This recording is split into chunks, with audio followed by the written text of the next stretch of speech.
This guy could not wait to pass me that whole time. Oh, really? Yeah. That's what happens. That's what happens when I go the speed limit, yeah. I piss a lot of people off. Wow, wow, wow. Testing the audio out. Never know what it's about. Bow, bow. Oh, yeah. That's the stuff right there.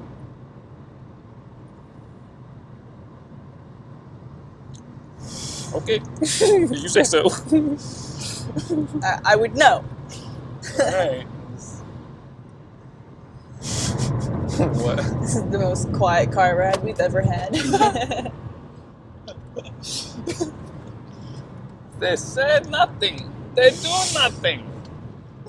They are the pirates, so don't do anything! Oy, what a trip. What a trip. What a trip. Indeed. Indeed, my lady.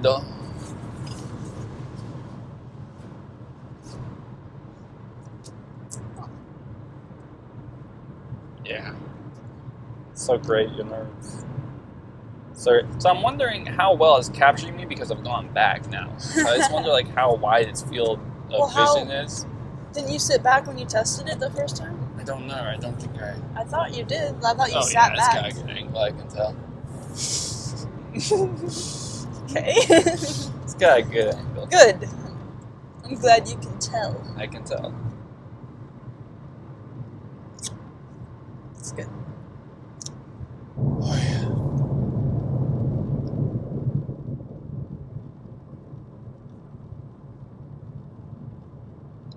What should we talk about? We should be having conversations. No, really. We should be talking about important things. We don't talk about important things, do we? Wait, why is it called smart storage? Perhaps they've become more intelligent in their business management, I don't know. Or maybe they're integrating technology into the storage units. Nah. There was a picture of a smartphone on it, so maybe it's like all run through an app or something. What's even the need for that? You get a storage unit, you get a key, and you unlock the unit, you put your stuff in the unit. I don't know, that's why Why I'm would asking. you need to involve your phone in that? Why is it called smart storage? Why did it have a picture of an or of a smartphone on it? There's a big billboard. I didn't see it, but it looks... Maybe it's talking about online storage. No. Nah, it couldn't be that. I don't think so, because it was right next to what looked like storage units, and it said Sandpoint. Smart storage. So, could be, but I don't think so. It's all about brand, Kathryn. It's all about brand. Yeah. Okay. What? I guess that was the end of that thought. Cool. Oh, I want to pass this guy so bad. And I gotta get back over in the right lane. I'm gonna do it. Oh.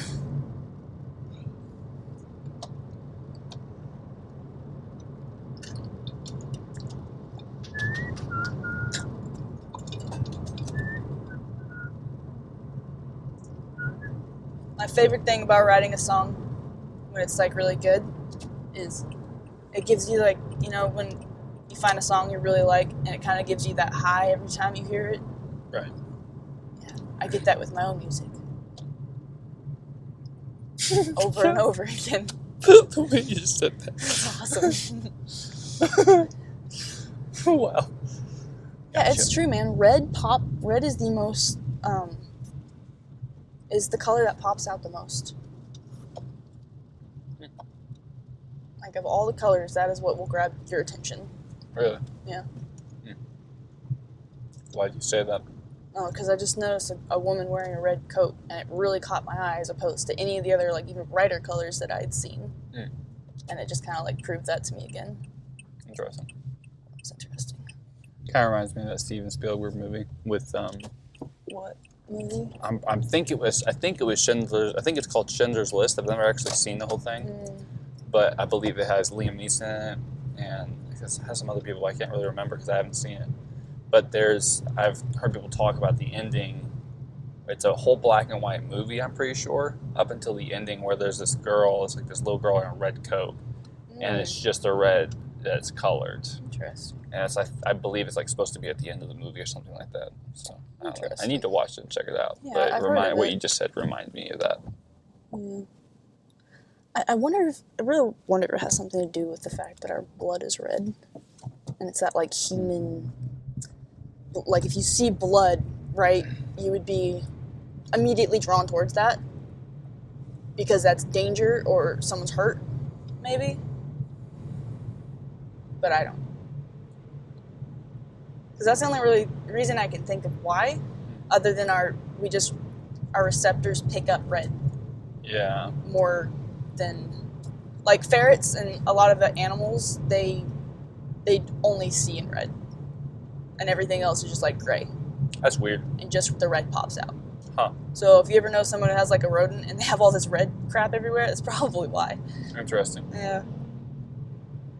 Gription Tire Pros. Imagine if like half of the whatever these videos end up being are just like promotions to local businesses wherever we drive by. 208-255-2020. Contact us now. Exactly. Alignment, brakes, suspension, plus more. Yep.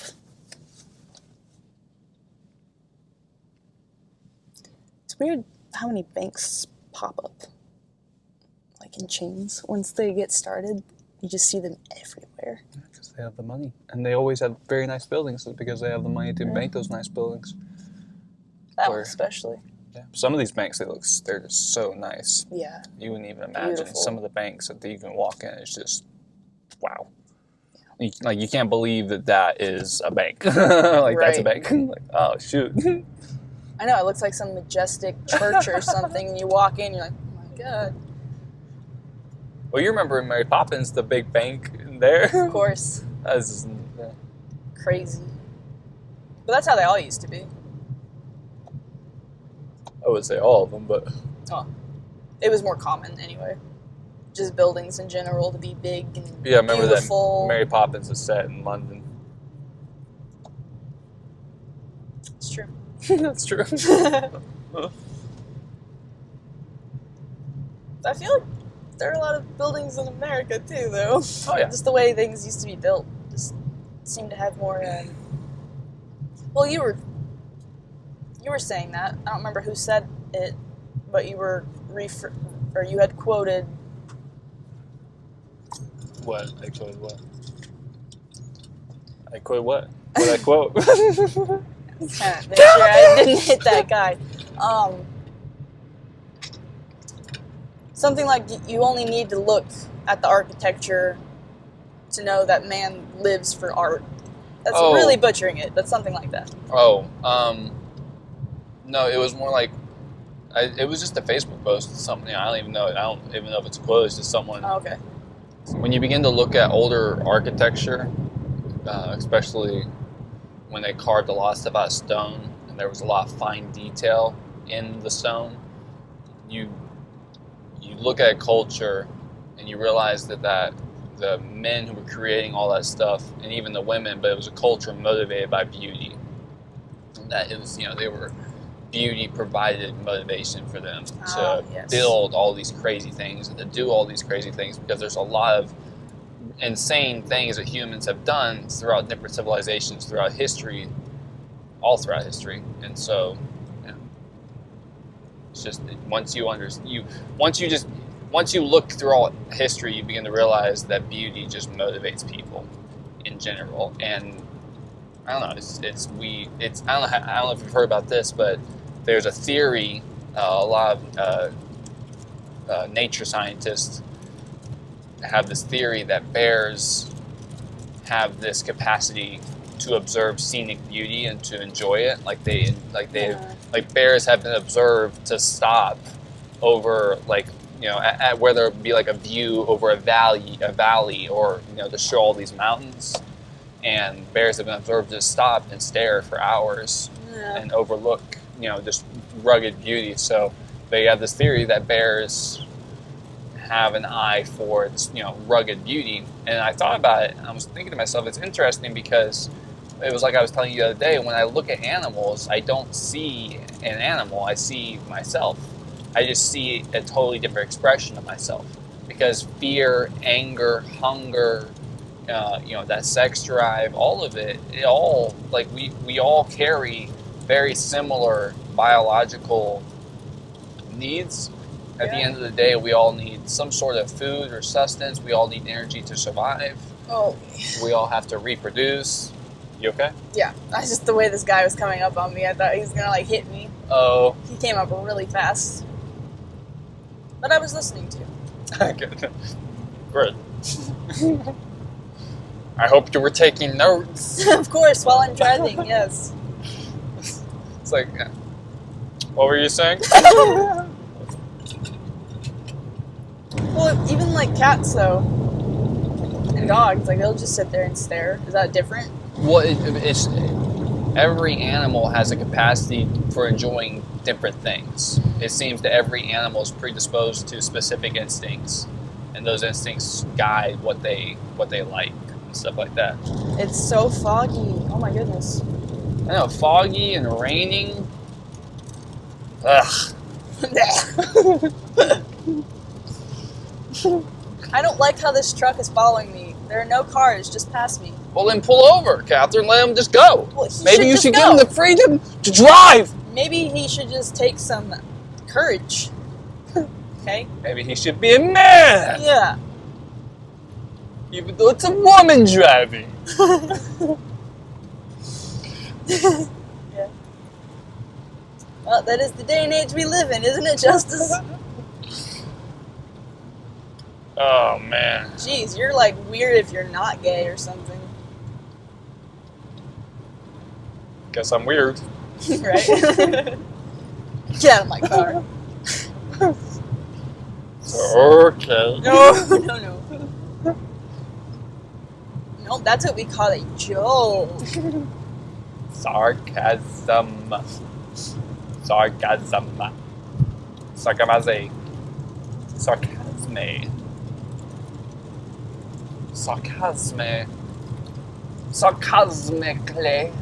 See, it sounds like it's cosmic. Yeah. Picked up on that. It's awesome. Delicious.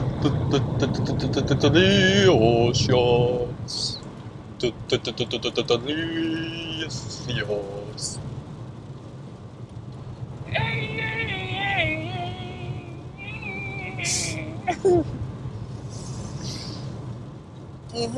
Yeah. Yeah, that's great.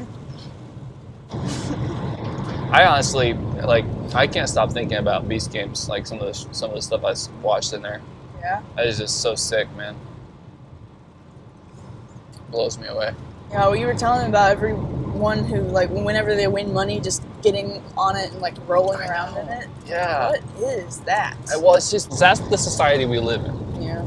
It's really strange. That is, there's a scene, there's, an episode where he sets up $1 million in the middle of the town, and then he's down to 10 contestants or something like that, and he gives each of them opportunity one by one to take whatever amount they want from the $1 million. And the first person, there's 10 of them, so they could all just take $100,000 and split evenly, or they can be greedy and take as much as they want. And so, the first person takes $100,000 and is I'm going to start this trend. The second person, the second person took $223,000. The third person took $650,000. Wow. And it was $27,000 left or something like that. Or, I might be wrong on my math, but there was some obscenely small amount left. And when the next person walked out, they were just they were in shock. They were like, "What the hell?" And they kept coming all throughout the episodes following that, as for the remainder of their time as a contestant. They kept coming back to that that moment and just being like we all could really use the money. Like 100,000 is a lot for all of us. For anyone. For anyone, right now. yeah. And that dude literally just went and took 650,000 to cover, because he had like 550 in debt or something like that. He was like, I'm just gonna take this. Wow. I don't know if I'm gonna win the 5 million or not, so I'm just gonna. Here's an opportunity for me to, Yeah. And it's crazy to see how everyone reacted to that. What's really interesting about that is the first contestant who went and took $100,000. What I found really intriguing is when she got the first, like one of the first thing that every person does, but it's not even her money, but the first thing she does was sit up on top of the money. And so Mr. Beast is talking to her, and she's like sitting up on the money, and you just see the look on her face, just pure happiness. And it's disgusting. It's so, I could not fathom how it was genuine. It wasn't acting. It was real. Like, these are real people. That's the only way that any of this works, is that they're real people with real lives. And you see the genuine happiness in her eyes, dude. Like, they're lit up. And when you see her lose the opportunity in the end, because she ends up losing, or she ends up not being, she ends up losing, you just see the just like this brokenness in her eyes. And it's just so nuts that we live in a world that is so obsessed with money, because money seems to be the answer to everything. If you have money, you can do anything. But it's amazing what I've accomplished without money, And it's crazy. It's crazy that you look throughout history. There are so many people that didn't have money. They didn't think in those terms. But our whole society is so engineered. It's socially engineered to be consumed by money and to be driven towards obtaining as much as possible. Yeah, I can't even think of a whole lot of people that have actually come into the scene and done good with money. Like, most of the major influences that I can think of right now, it was inspiration, Martin Luther King Jr., was a great example of that. How is he a great example of that? Am I saying the right person? Who are you thinking of? I had a dream. That's him, but how is he a good example of that? Well, he didn't have money. He had money, but he wasn't rich or anything. True. And look at what he did. Yeah. True. With just pure inspiration. Is Rosa Parks the one that refused to get up off the bench on the bus? Yeah. Yeah, that's another example. Yeah, she was example. just a nobody, and she just decided, no, I'm not moving, and she inspired a whole movement. And look at what that started. Look at what that became, and how we all look back on Rosa Parks, and she's now this well-beloved and respected figure in our history, in that part of our history. It just blew me away, how genuine so much of that was. There's one clip of. You don't know this for sure, but it appears like they were maybe a couple, or they were married, or in some sort of relationship.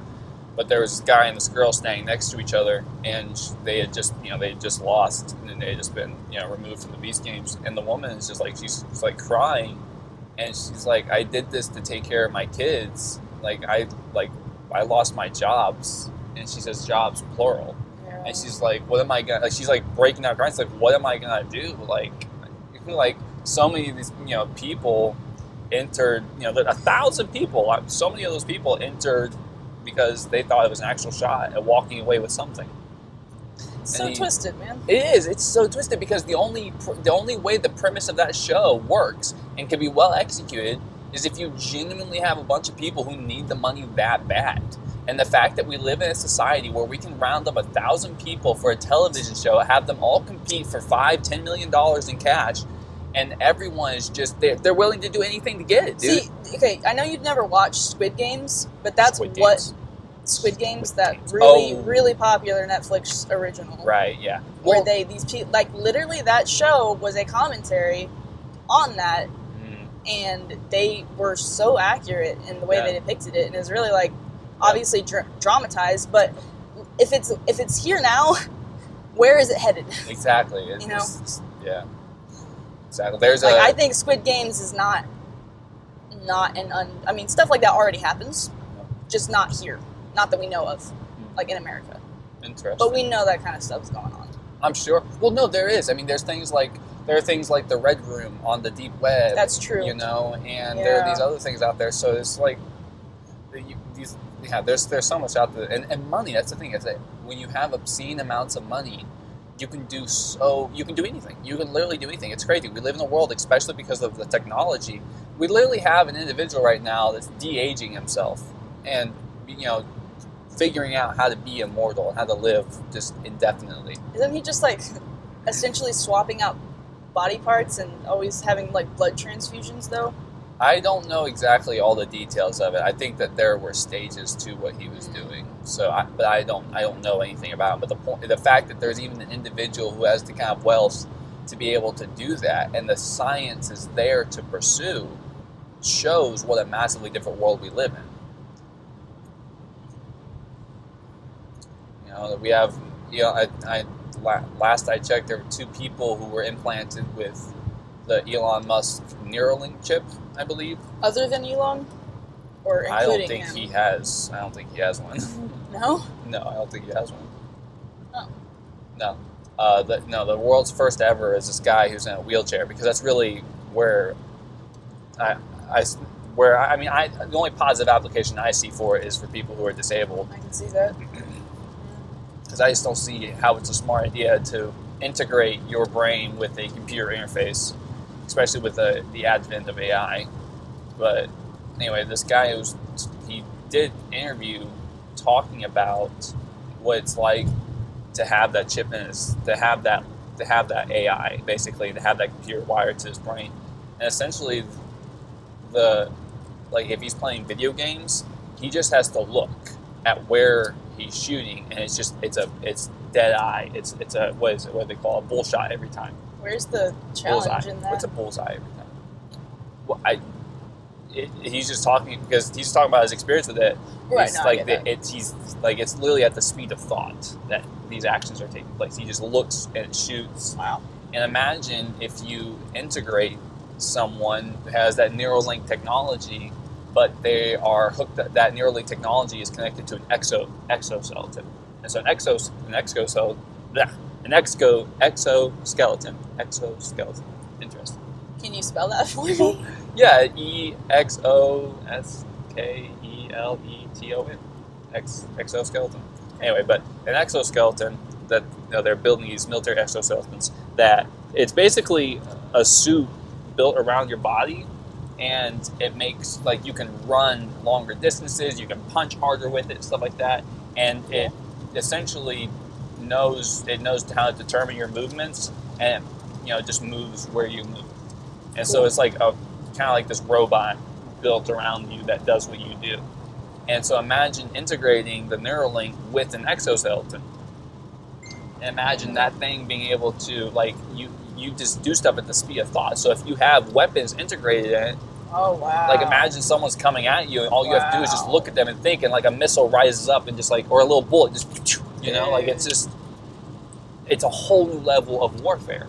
That's scarier than the Iron Man suit, dude. That's scarier than the Iron Man suit. Oh. See, that's where I would love to see them explore something like that in Iron Man 3, or They already do Iron Man 3? What? They did, yeah. That's why I would have rather them see. Oh, would have rather seen. They could have gone so many different interesting directions with the technology that Tony builds, and they only ever really explored that with Age of Ultron. That is interesting. It was a one-off idea. There was one episode in particular of the Beast Games that was really interesting because they had all these rooms with phones in them, and one handcuff on the wall, and 3 people go into each room, and they have the phone. They can use the phone to order anything that they want. They have anything at all. Anything at all. Started going nuts. People were getting tattoos. They got a horse. It was crazy. People just went nuts because he just has the money to throw at it, Well, why wouldn't they just order $5 million? Right. Well, besides that, obviously, besides money, I'm sure. Come on now. So. $5 million. Just to order the grand prize. You said anything. But $5 million worth in diamonds. How about that? I'm sorry, continue. Anyway, the catch is they have 5 hours for one of them to willingly handcuff themselves to the wall and to not move forward in the challenge. And so you it's just psychological warfare or not, depending on the group of people. and it's just nuts. Like that, like that's the type of situation he puts them in those type of situations where Yeah. they all have to turn on each other Yeah. if they want the prize. And it's really interesting because you see like the behavior of people. There was like these two brothers that got into a room with one girl, that were in a room with one girl, and it's just they totally played her, manipulated her the whole time, and you just see how they're using every trick they have in the book to get her to just stay in there. And it was just nuts. And then, but you see other ones, they're like, well, let's make it fair. Let's flip a coin, or we'll play a card game, or we'll do this or that. And it's just human behavior. Yeah. It's just so nuts. But because money has so closely become equivalated with our survival, we watch people in their true human state, and is absolutely it's either heartwarming to watch, it's either heartbreaking, or it's disgusting. Yep. It's pretty much how I feel about the state of the world. Because you have these moments where people show really, really good character, and then other people that seem to show good character, and they're just playing the system to get what they need. So when they get to a certain point and they realize where they're at, they just start going crazy. Yeah. And you have other people who are just, from the get-go, just ready to take advantage of anything and anyone to get what they need. It's just nuts. And the fact that we live in a day and age where a television show like that works, it just, because it does. Like, you watch the whole thing, it's like, this works. This works well. This is a solid TV show. It's well done. Yeah. A lot of work was put into this. Production value through the roof. But what are they capturing? They're capturing just pure Misery. It's misery. It's just human chaos. It's human suffering. It's human suffering, and that's what makes it even worse. And we capture it We for can live with entertainment. chaos. We make art with chaos. Yes. We can work with that. It's the suffering.